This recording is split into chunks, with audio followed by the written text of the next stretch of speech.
After years of quiet struggle, long journeys on dusty roads, and speeches given in small towns, Abraham Lincoln was no longer just a name in Illinois. His voice had begun to rise, calm, honest, and full of conviction. But in 1858, destiny placed him face to face with the most powerful politician in the state, Stephen A. Douglas.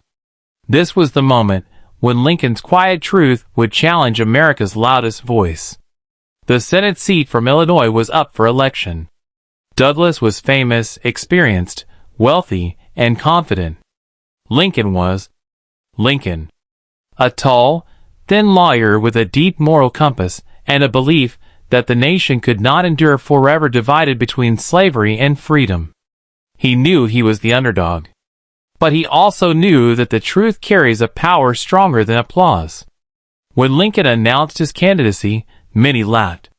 Some called him too simple, too honest, too soft-spoken. But Lincoln didn't care. He wasn't running for power. He was running for principle, and that gave him a courage Douglas could not understand. Then came the decision that changed American history. Lincoln challenged Douglas to a series of public debates, not one, but 7. Crowds from miles around traveled in wagons, on horses, and on foot to hear two men fight not with guns, but with words. At the first debate, held in Ottawa, thousands gathered under the hot sun. People climbed trees and rooftops just to catch a glimpse. Douglas stepped forward in a fine suit, confident and polished. Lincoln, in his plain coat, stood calm and firm. When Douglas attacked, his words were sharp, loud, and theatrical. But when Lincoln spoke, the entire field went silent.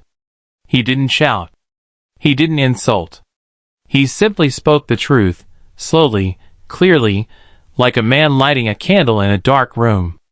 He said the nation was being torn apart, and unless America decided what it truly believed in, it would break. "Fellow citizens," he said, "a house divided against itself cannot stand." The crowd murmured. Some were shocked. Others were moved. Many realized they were hearing something America had never heard before, a moral argument, not a political one. At every debate, Douglas attacked. He twisted Lincoln's words, accused him of wanting war, of destroying the South, of being too idealistic. But Lincoln didn't waver. He believed slavery was morally wrong, and he believed that silence was just another form of agreement. The debates became national news. Newspapers printed every word. People who had never seen Lincoln began to imagine him, the tall man with the deep eyes, the gentle face, the steady voice, the unbreakable honesty.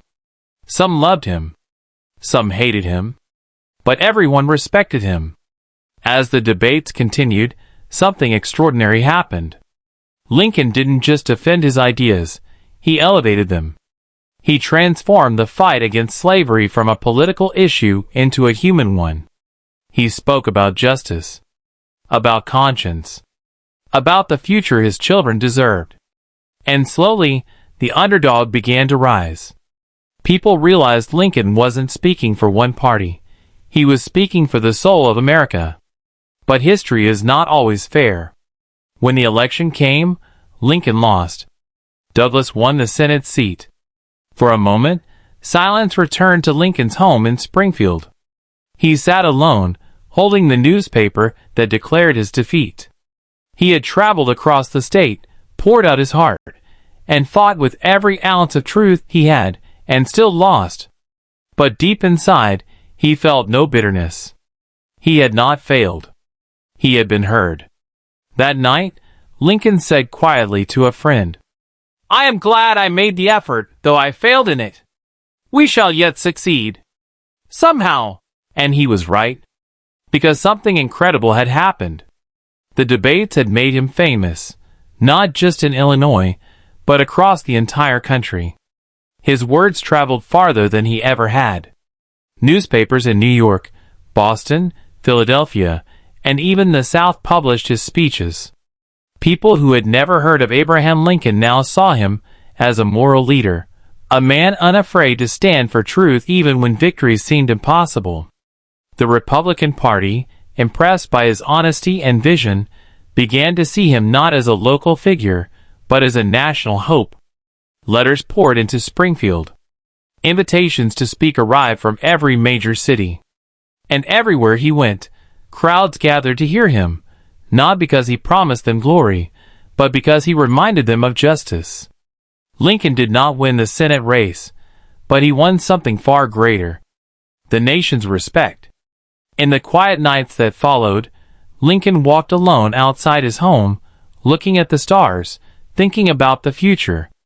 He knew the country was heading toward a storm. He knew the debates were only the beginning. And he knew that destiny was now calling him to something even larger, something that would require more courage than any speech, any debate, any election. The world had met Abraham Lincoln. And soon, the nation would need him more than ever. Because sometimes, losing one battle prepares a man to win a far greater war. The war for a nation's soul.